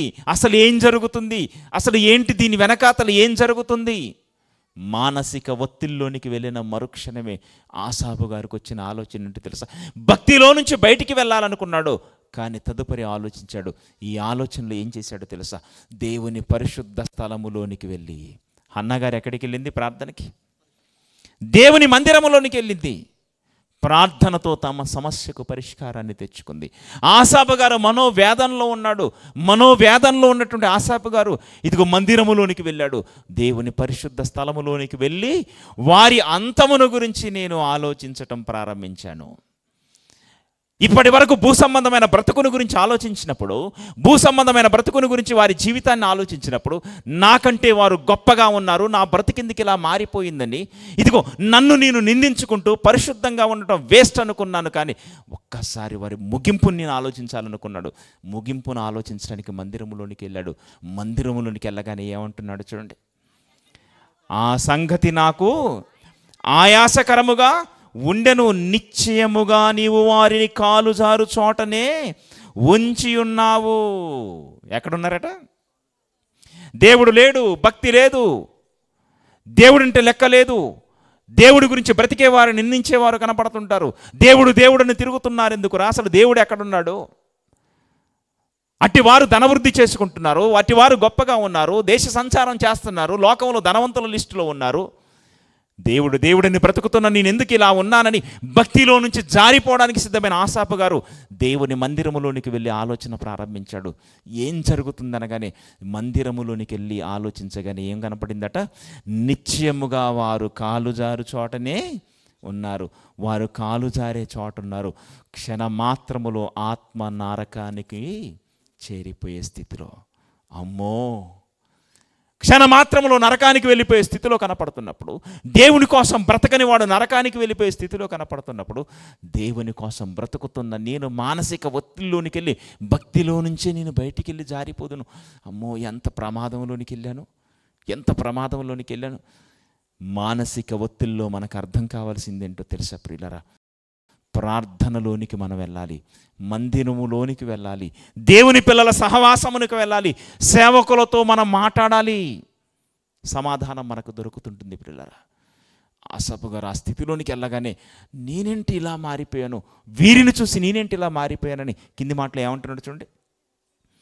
క్షణమాత్రములోని వారు పాడైపోదురు, మహాభయము చేత వారు కడముట్ట నశించుదురు. మేలుకొనినవాడు తన కన్న కల మరిచిపోవునట్లు ప్రభువా నీవు మేలుకొని వారి బ్రతుకును తృణీకరించుదువు. వారి బ్రతుకును నువ్వు తృణీకరిస్తావు తండ్రి. వారి బ్రతుకును విడిచిపెడతావు తండ్రి. నా హృదయం మత్సరపడెను, నా అంతరింద్రియములో నేను వ్యాకుల పడి తిని, అసలు నేను తెలివిలేని పశుప్రాయుడను, నీ సన్నిధిని మృగము వంటి వాడను. తనను తాను నిందించుకుంటున్నాడు. నేను పరిశుద్ధంగా ఉండటం వేస్ట్, నన్ను కడుక్కోవడం వేస్ట్, నేను మంచిగా బ్రతకడం వేస్ట్ అని ఒకరోజు మాట్లాడినటువంటి ఆసాపు గారు ఇక్కడికి వచ్చేసరికి అంటున్నాడు, నేను మృగం అంటోని, నేను పశుప్రాయుడను, నేను తెలివి తక్కువని. తండ్రి నేనేంటి తండ్రి నీతో ఇలా మాట్లాడాను. మందిరములోనికి వెళ్ళగానే మనసు మారిపోయింది ఆసాపు గారి జీవితంలో. దేవుని వల్ల మందిరములోనికి వెళ్ళకుండా సమాజంలోనికి వెళితే, ఎందుకురా నా బ్రతికి ఎలా అవుతుందంటే, ఒరే నువ్వు దేవుడు అంటావు కదా, నీ దేవుడు నీకు ఏం చేశాడు చెప్పరా? ఏం చేశాడురా? నీకు నెమ్మది ఉందారా కనీసం? అసలు నీ జీవితంలో ఏం జరుగుతుంది చెప్పరా? మీరు దేవుడు అంటారు కదా, మీకు ఏం జరిగింది చెప్పరా అని లోకములో ఉన్నవాడు ప్రశ్నిస్తాడు, రేపుతాడు. దేవునికి దూరం అవ్వడానికి దేవుడి సన్నిధానములోనికి వెళితే పరిశుద్ధాత్ముడు ఇదిగో మనల్ని ఆలోచింపచేస్తాడు. ఆసాపు గారిని ఆలోచింపచేశాడు దేవుని వల్ల. ఆలోచనలోనికి వచ్చిన తర్వాత ఒక అద్భుతమైన మాట ఉంటుంది, కింది మాటలు చూడండి. అయినను నేను ఎల్లప్పుడూ నీ యొద్ద ఉన్నాను, నా కుడి చేయి నీవు పట్టుకొని ఉన్నావు, నీ ఆలోచన చేత నన్ను నడిపించెదవు, తర్వాత మహిమలో నీవు నన్ను చేర్చుకొందువు, ఆకాశమందు నీవు తప్ప నాకు ఎవరున్నారు, నీవు నాకుండగా లోకములోనిది ఏదియు ఫిక్స్. ఏ స్టాండర్డ్లోకి వచ్చాడో చూడండి దేవుని వాళ్ళరా. లోకములో ఉన్నవాన్ని చూసి మత్సరపడ్డటువంటి ఆసాపు గారు మందిరములోనికి వెళ్ళిన తర్వాత మనసు మారిపోయింది. అంటున్నాడు, నా కుడి చేయి పట్టి నువ్వు నడిపిస్తున్నావు తండ్రి.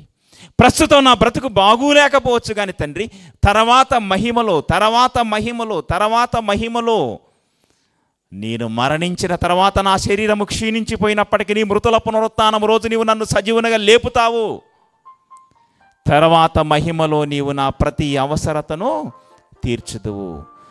తర్వాత మహిమలో ప్రతి అవసరతను తీర్చుతావు. ఆ కింది మాట చదవండి ఎంత గొప్పగా ఉంటుందో. నీవు నన్ను చేర్చుకొందువు, ఆకాశమందు నీవు తప్ప నాకు ఎవరున్నారు? నీవు నాకుండగా లోకములోనిది ఏదియో నాకు అక్కరలేదు అంటున్నాడు దేవుని వాళ్ళరా. మందిరములోనికి వెళ్ళినప్పుడు దేవుడు మనతో మాట్లాడతాడు. దేవుని వాళ్ళ మానసిక ఒత్తిళ్లలోనికి వెళ్ళకండి, మనోవిచారముల్లోనికి వెళ్ళకండి, డిప్రెషన్లో ఉండకండి. దయచేసి ప్రార్థన చేయండి. ఈ సమస్యల్లో కనుక మనం ఉన్నామనుకోండి, మనకు తెలియకుండానే మనల్ని మనం చంపుకోవడానికంటే ముందు మన ఎముకలు నలిగిపోయే రోగాలు మన జీవితంలోనికి వస్తాయి. దేవుని వాళ్ళరా, మన ఎముకలు కుళ్ళిపోయే స్థితిలోనికి మనం వెళ్ళిపోతాం. దేవుని వాళ్ళరా, మన పిల్లలు ఎదుగుతుంటారు లేత మొక్కల వలె, మనం మాత్రం అనారోగ్యముతో ఉంటాం. మన పిల్లల భవిష్యత్తు ఏమైపోవాలి ఒకసారి ఆలోచించండి. ఏమైపోవాలి? గర్భాన పుట్టిన 2 బిడ్డలు కనపడుతున్నారు, తల్లి తండ్రి ఇద్దరు. ఇదిగో ఒకరు షుగర్లు బీపీలతో ఒకరు బాధపడుతున్నారు, ఒకరు 2 కిడ్నీలు పాడై ఒకరు బాధపడుతున్నారు. పిల్లలు చూస్తే 5th క్లాసు 6th క్లాస్లో ఉన్నారు. ఈ వయసులోనే తల్లిదండ్రులు శాశ్వతమైన రోగాలు కలిగి ఉంటున్నప్పుడు దేవుని వాళ్ళ భవిష్యత్తు ఏమైపోవాలి? డాక్టర్ అంటున్నాడు, ఏం జరిగింది అనగానే, నువ్వు ఆలోచిస్తున్నావమ్మా, అందుకే నీకు ఈ రోగం వచ్చేసింది. మన జీవితంలో అది ఉండకూడదు దేవుని వాళ్ళ. మనం డిప్రెషన్స్లో ఉండకూడదు దేవుని వాళ్ళ. ప్రార్థన చేయండి. నీ ప్రతి సమస్యకు దేవుడు పరిష్కారాన్ని చూపెడతాడు. దేవుని వాళ్ళ ప్రతి సమస్యకు దేవుడు పరిష్కారాన్ని చూపెడతాడు. ఎందుకు మానసిక ఒత్తిడిలోనికి మనం వెళ్తున్నామో తెలుసా? మన తాహత్తుకు మించి మనం ఆలోచించడం వల్ల, మన స్థాయిని మించి మనం వెళ్ళిపోవడం వల్ల. ఉద్యోగంలోకి చేరుతాం, ఉద్యోగంలో చేరిన తర్వాత ఏమనుకుంటాం తెలుసా? నెల నెల డబ్బులు వచ్చేస్తున్నాయి కదా, రైట్, వస్తున్నాయి కాబట్టి ఇదిగో నెల నెల శాలరీ కటింగ్ పెట్టేసుకుందాం, ఇదిగో వస్తువులు ఏదో తెచ్చేసుకుందాం అనుకుంటాం. ఒకవైపు బైక్ కొనుక్కుంటాం, ఒకవైపు కారు కొనుక్కుంటాం, ఒకవైపు ఇంట్లో ఫర్నిచర్ కొంటాం, ఇంకేదో కొంటాం. ప్రతి నెల ఈఎంఐ పేరిట శాలరీ అంతా కట్ అయిపోతుంటుంది. ఈలో పిల్లలకేదో అనారోగ్యం వస్తుంది, మనకేదో అనారోగ్యం వస్తుంటుంది. ఈ అనారోగ్యంలో మన దగ్గర డబ్బు ఉండదు. అప్పులు స్టార్ట్ అయిపోతాయి. సమస్యలు ప్రతి నెల కాగానే అప్పులో వాడి ఇంటి ముందు కనపడుతుంటాడు. ఒకవైపు ఉద్యోగం చేస్తున్నప్పటికీ చేతిలో రూపాయి ఉండట్లేదంటే ఏం జరిగిందనగానే, ఒకరోజు నువ్వు తీసుకున్న తప్పుడు నిర్ణయాలు నీ కుటుంబాన్ని చిక్కుల్లోనికి తీసుకొని వెళ్ళిపోతాయి. ఉన్న దాంట్లో సర్దుకొని మన జీవితాలు వెళ్ళాలి దేవుని వాళ్ళరా. భర్త కష్టాన్ని వృధా చేసే భార్యలు కనపడుతుంటారు. 5,000 తెచ్చాడా భర్త, 4,000 ఖర్చు పెట్టి ఓ 1,000 రూపాయలు మిగిల్చి చూపెట్టు. 10,000 తెచ్చాడా, ఓ 2,000 మిగిల్చి చూపెట్టు. రూపాయి లేనివాడు బ్రతుకుతున్నాడు, కూలి చేసేవాడు బ్రతుకుతున్నాడు, రోజు కూలి చేసేవాడు బ్రతుకుతున్నాడు. నెలకి 1,00,000 రూపాయలు సంపాదించేవాడికి నెమ్మది మాత్రం లేదు దేవుని వాళ్ళరా. ధనం పెరిగితే కోరికలు పెరుగుతున్నాయి. ఈ కోరికలు మనుషులను సమస్యల కుంపటిలోనికి తీసుకొని వెళ్ళిపోతున్నాయి. ఆ తదుపరి మనోవిచారం. ఫంక్షన్ జరుగుతుంది, దగ్గర బంధువుల ఫంక్షన్కి వెళ్ళాలి, ఒంటి మీద బంగారం లేదు. మరి ఇప్పుడు ఏం చేస్తాం? ఇప్పుడు ఆ ఫంక్షన్కి వెళ్తారు, అందరూ మమ్మల్ని చూస్తారు. ఏమండి ఉద్యోగం చేస్తున్నాడు కదా మీ ఆయన, కనీసం ఒంటి మీద నల్లపూసలు గొలుసు లేదంటదట ఆవిడ. తప్పేంటి అనుకోని మన స్థాయి ఏంటో మనకు తెలుసు కదా. ఏమండి ఒంటి మీద కనీసం బంగారం లేదనగానే వెంటనే ఒక 2 లక్షలు అప్పు చేసేసి 4 తులాలు బంగారం కొనేసి మెల్లో ఒక చక్కటి దగ్గ మెరిసిపోయి గొలుసు వేసుకొని ఫంక్షన్కి వెళ్ళిపోయావు, రైట్. సంతోషంగా అందరూ చూశారు, ఎంత అయిందండి, భలే ఉందండి మెల్లో నెక్లెస్, బాగానే ఉంది సంతోషం. 1 మంత్ అయిన తర్వాత ఇదిగో ప్రతీ నెల ఇదిగో ఈఎంఐ కట్టాలి, డబ్బు కట్టాలి. ఎక్కడి నుంచి తెస్తావు? 1 నెల తిప్పలబడి కట్టాం, 2వ నెల తిప్పలబడి కట్టాం, 3వ నెలకు వచ్చేసరికి డబ్బులు చేతులు లేవు. అప్పుడు ఏం చేసాం? మళ్ళీ ఇదే నెక్లెస్ తీసుకెళ్ళి తాకట్టు పెట్టి కట్టడం స్టార్ట్ చేసినాం. ఒంటి మీద ఉందా ఇప్పుడు? ఒంటి మీద లేదు. చివరికి దాన్ని మనం బయటికి తెద్దామంటే కొనాల్సిన దానికంటే ఎక్కువగా మోపై ఉంటుంది అక్కడ. అది అటే పోయింది. మన దౌర్భాగ్యం ఏంటంటే మనం బంగారం చేపిస్తాం కానీ అది ఒంటి మీద తక్కువ, మనపురంలో ఎక్కువ. అవునా కదా? మన ఒంటి మీద తక్కువ, అది వాడి కోసం చేపించినట్టు. ఇంకా విచిత్రం ఏంటో తెలుసా? మన డబ్బులకు మనమే వడ్డీ కట్టే అటువంటి దౌర్భాగ్యంలో మన డబ్బులకు మనమే, ఎలాగో తెలుసా, మనమే డబ్బులు పెట్టి బంగారం కొనుక్కుంటాం. మన బంగారం మళ్ళీ వాని కాడ పెట్టి ఏం చేస్తున్నాం? మనమే వడ్డీ కడుతున్నాం. అంటే మన డబ్బులకే మనం కడుతున్నాం. ఎంత దౌర్భాగ్యంలోకి వెళ్తున్నాం దేవుని వారారా. ముగించుకుందాం. కీర్తనల గ్రంథం 71వ అధ్యాయములో మొదటి వచనంలో మాట్లాడుతూ దావీదు గారు అంటున్నారు, దేవా నిన్ను నీ శరణు జొచ్చి ఉన్నాను, నన్ను ఎన్నడూ సిగ్గుపడనీయకము. 131వ కీర్తన మొదటి వచనము.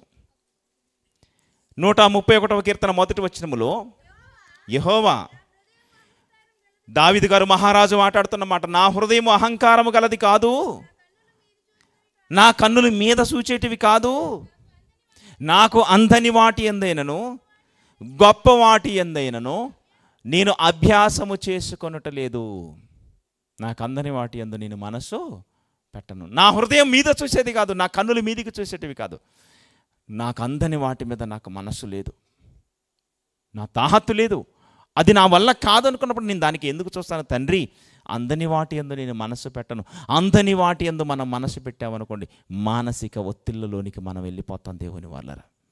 దావీదు గారు అంటున్నారు, నా తాహత్తుకు తగింది నేను చేస్తాను తప్ప నా శక్తికి మించింది నేను చెయ్యను, నా శక్తికి మించింది నేను చెయ్యను. భర్తను బాగా వేధిస్తుంటుంది భార్య, కూరగాయలదే లేవు ఈరోజు, మరి చేతుల్లో డబ్బులు, నీవేదైనా తెస్తేనే వండి పెడతానంటది. ఇంట్లో ఏదన్నా చేసి పెట్టలేవా? తెలివిగా ఆలోచించు. గృహ పరిపాలన జరిగించే ఒక స్త్రీ తెలివిగా ఆలోచించాలి. భర్తను కూరగాయలు దేని వేధించడం, చికెన్ దేని వేధించడం, మటన్ దేని వేధించడం, భర్త కష్టాన్ని వృధా చేసే స్థితిలోనికి వెళ్ళకూడదు. తెలివి కలిగిన ఒక స్త్రీ గృహ పరిపాలనలో ఎన్నో శాఖలు ఉన్నాయి. పిల్లల శాఖ ఉంది, ఆరోగ్య శాఖ ఉంది, పిల్లల చదువుల శాఖ ఉంది. ఏమండి, ఇవన్నీ మనం చూస్తున్నప్పుడు గృహ పరిపాలన జరిగించాలి. ఆ పూటకి ఏది లేదు, భర్త డ్యూటీ నుంచి ముగించుకొని రాబోతున్నాడు. మరి ఏం చేయాలి తెలివిగా? ఇంట్లో ఒక ఉల్లిగడ్డ ఉంది, చింతపండు ఉంది, ఒకవైపు ఉప్పు ఉంది. చింతపండులో ఉప్పేసి పిసికేసి ఉల్లిగడ్డ ఒకటి కోసేసి కాస్త నీళ్ళు పోసేసామనుకోండి, ఏమైపోయింది? అది రసం అయిపోయి, రసం రెడీ. ఒక పూట వెళ్ళిపోయింది, నష్టం ఏంటి? భర్త ఏమనుకుంటాడు తెలుసా? కూరగాయలు తేకపోయినా నా భార్య నాకు రసం చేసి రెడీగా పెట్టుకుంది, నా భార్య తెలియగలిగింది.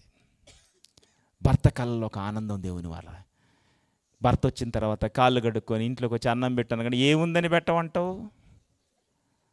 అరే ఏంటి మరి ఏమి లేదంటే, కూరగాయలు ఉన్నాయా ఇంట్లో? ఏమైనా తెచ్చిపెట్టినావు ఇంట్లో ఏమన్నా? అప్పుడు ఎక్కుద్ది కదా బీపీ, భర్తకు బీపీ మామూలుగా ఉండదు దేవుని వాళ్ళరా. కోరి తన్నులు పడేది స్త్రీలు చాలామంది. భర్త ఎప్పుడు కొట్టాలని ఇష్టపడ్డు. మనం ఏం చేస్తామంటే గెలికి కొట్టించుకుంటాం భర్తని. ఏంటి అసలు పని చేసి వచ్చేసరికి భోజనం లేదంటున్నావు? నువ్వు చేయకూడదా? ఏదైనా ఏం చేస్తారు? నువ్వు ఏముంది చెప్పు? ఎక్కువ కోపం వచ్చేస్తుంది. కోపం వస్తే ఏం చేస్తావు చెప్పంటది ఇవిడ మళ్ళీ. అరే మాట్లాడకంటాడు. ఏంటి ఎక్కువ మాట్లాడుతున్నావు? నా సంగతి తెలియదు అంటాడేనా? తెలిస్తే ఏం చేస్తావు? కొడతావా? చూసారా డైలాగ్ ముందు ఏమవుతుంది? కొడతావా? కొట్టు చూద్దాం. నీకు మీసం ఉంటే కొట్టు, నీకు రోషం ఉంటే కొట్టు అంటది. ఇక కొట్టకపోతే ఇక మనం ఆగుతావా? అది మన మన మన మన ఇగో మన మామూలుగా ఉండదు కదా. నీకు రోషం ఉంటే కొట్టు, మీసం ఉంటే కొట్టు. మీసం దాకపోయిన తర్వాత కొట్టలేదనుకో, అబ్బో అక్కడ మనం ఆగలేము. ఇక అప్పుడు స్టార్ట్ అయిపోయింది, అంటే సూట్ కేసు సరిదిద్దుతుంది. జ్ఞానవంతురాలు కాదు అట్టి స్త్రీ. జ్ఞానవంతురాలు తన ఇల్లు కడుతుంది, నిలబెట్టుతుంది. దావీదు అంటున్నాడు, అందని వాటి యందు నేను మనసు పెట్టను. వద్దు, నాకే తాహత్తుండో అది చాలు.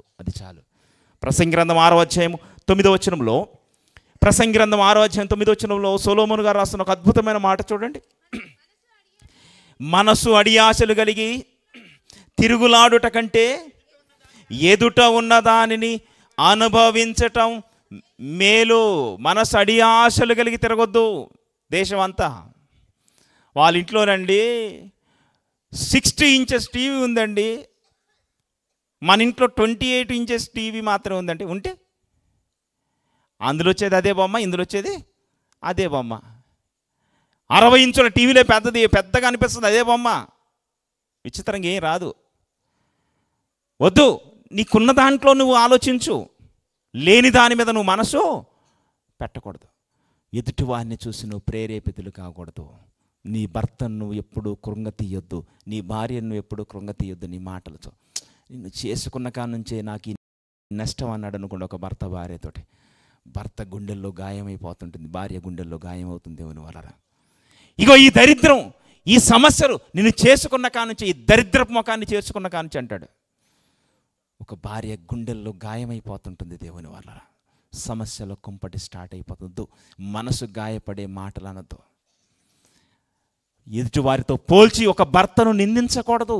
భర్త హృదయాన్ని గాయం చేయకూడదు. దేవుని వాళ్ళరా, మనసు అడి ఆశలు కలిగి తిరుగులాడుట కంటే ఎదుట ఉన్న దానిని అనుభవించటం. మనమే అంటాం, ఉరికి ఉరికి ఉరికి పాలు తాగటం కంటే, వాడు ఉరికి ఉరికి 2 కిలోమీటర్లు ఉరికి పాలు తాగాడు, ఏం లాభం? ఈలో పోయిన ఎనర్జీ వచ్చేస్తుంది అంతే. ఒకటి ఇక్కడే చేరి నీళ్ళు తాగాడు, నష్టం ఏంటి? నష్టం ఏమీ లేదు దేవుని వాళ్ళరా. రోమీలకు రాసిన పత్రిక 12వ అధ్యాయం 16వ వచనం. ఎన్ని మాటలు పరిశుద్ధ గ్రంథంలో దేవుడు తన పిల్లల కొరకు ముద్రించాడు. 12వ అధ్యాయం 16వ వచనములో, 12వ అధ్యాయం 16వ వచనం పరిశుద్ధ గ్రంథంలో,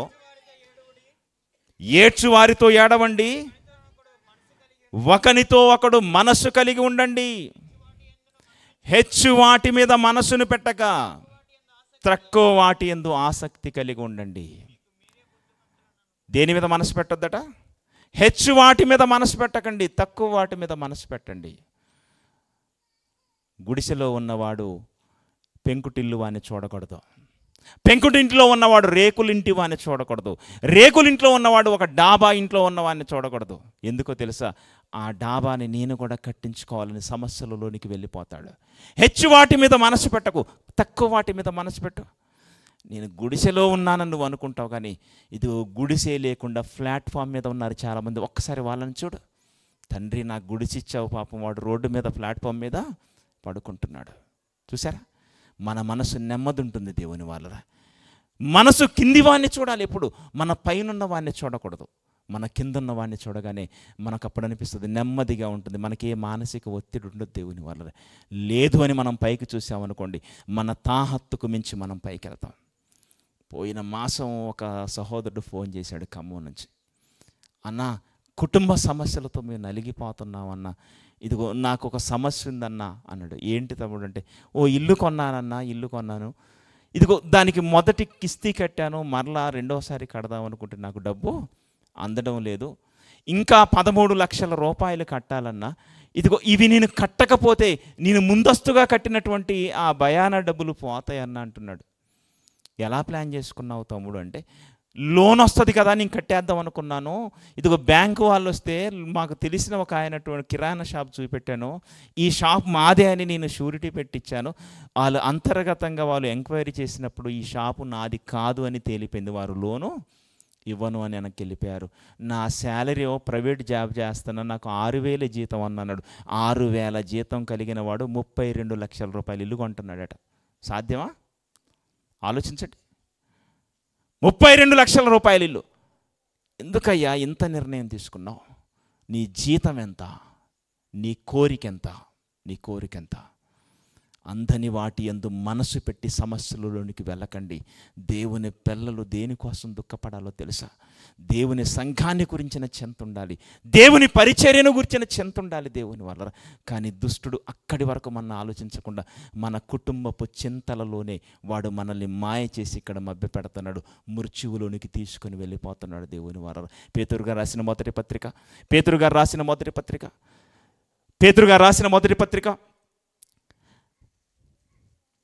5వ అధ్యాయం 6వ వచనాన్ని మీరు చూడగలిగితే ప్రియులారా,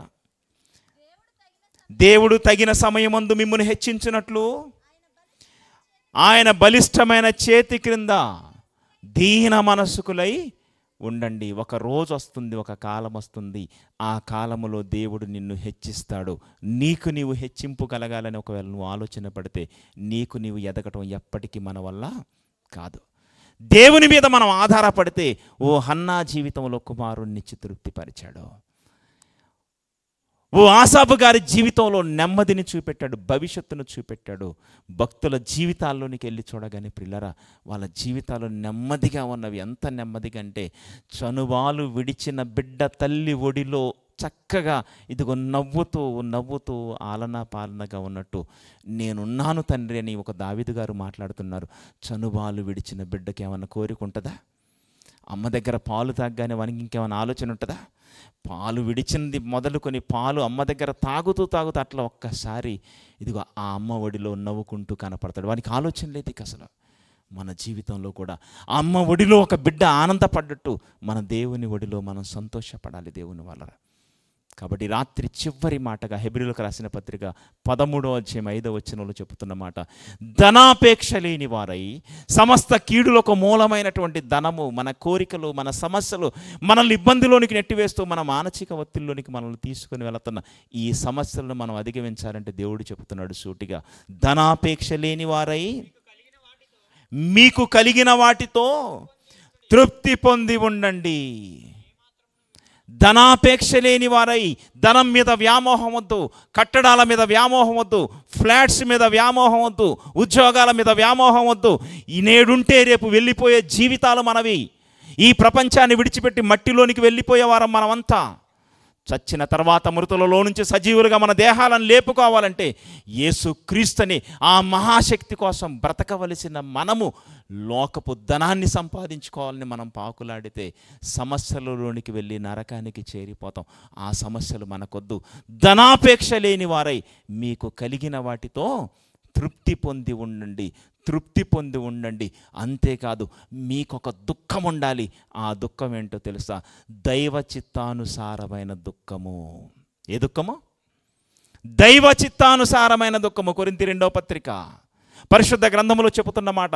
కొరింథీయులకు రాసిన 2వ పత్రిక 7వ అధ్యాయం 10వ దైవ చిత్తానుసారమైన దుఃఖం ఉండాలి తప్ప నీ అప్పులకు సంబంధించిన దుఃఖం ఉండకూడదు, నీ అనారోగ్యాలకు సంబంధించిన దుఃఖం ఉండకూడదు, నీ కుటుంబం పిల్లల కొరకు కలిగిన దుఃఖం ఉండకూడదు. దైవ చిత్తానుసారమైన దుఃఖం ఏంటో తెలుసా? ఓ నెహెమ్యా దుఃఖములోనికి వెళ్ళిపోతున్నాడు. రాజు అంటున్నాడు, ఎందుకు నెహెమ్యా నువ్వు బాగానే ఉన్నావు, నీ బ్రతికిందుకు ఇలా మారిపోతుంది? ఎందుకు నెహెమ్యా నువ్వు ఇలా మారిపోతున్నావు? నెహెమ్యా నీకు ఏమైంది? రోజు రోజుకు క్షీణించిపోతున్నావు. నెహెమ్యా నీకు ఏమైందంటే, దైవ చిత్తానుసారమైన దుఃఖం ఉంది ప్రభువు నాలో. ఏమైందయ్యా అంటే, దేవుని మందిరము కోల్చబడింది, దేవుని మందిరాన్ని తిరిగి ప్రారంభించాలి అంటే నెహెమ్యా గారికి ఉన్న దుఃఖం ఏంటి చెప్పండి? ఇప్పుడు దేవుని గురించిన చింత మన బ్రతుకులకు కూడా ఉండవలసింది ఏంటి తెలుసా? ఈరోజు ఒక్కళ్ళు కూడా వాక్యం చెప్పలేకపోయానే, ఈరోజు ఒక్కసారి కూడా దేవుని ఇదిగో గ్రంథాన్ని నేను చదవలేకపోయానే, ఈరోజు దేవుని మాటలు నేను వినలేకపోయానే, ఈరోజు దేవుని కొరకు నేను ఆలోచించలేకపోయాను. ఈ దుఃఖం మనలో ఉండాలి దేవుని వల్ల.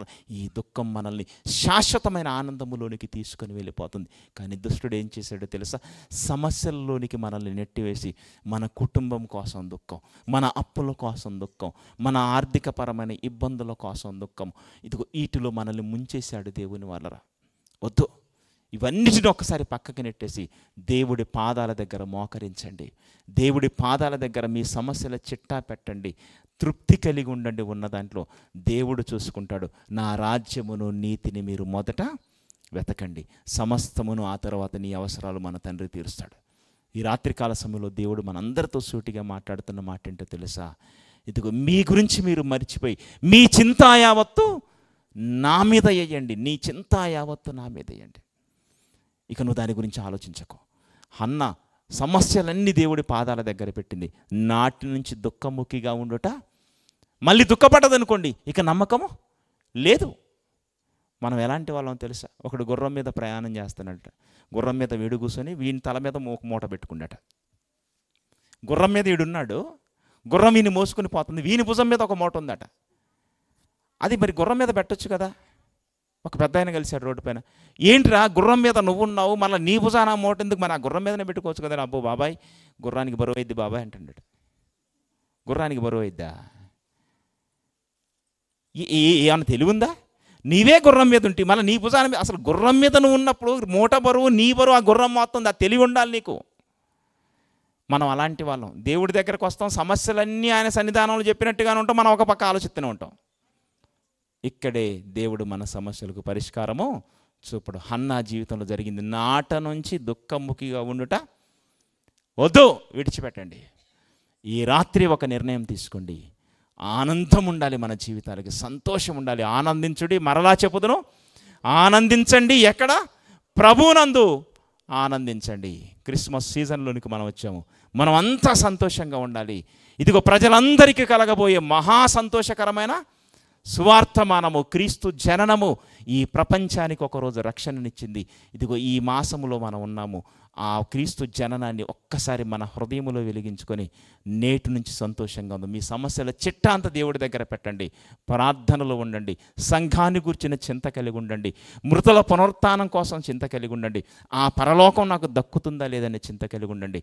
ఈ చింత మనల్ని దైవ చిత్తానుసారమైన చింతగా మనల్ని దేవుడు చూస్తాడు, మనకి పరలోకము అనుగ్రహిస్తాడు. మన ప్రతి అవసరం భూమి మీద నెరవేర్చకపోయినా దేవుడు మహిమలో ప్రతి అవసరము మనకు తీరుస్తాడు. దేవుని వల్ల తరలో ఉంచి ప్రార్థన చేసుకుందాం.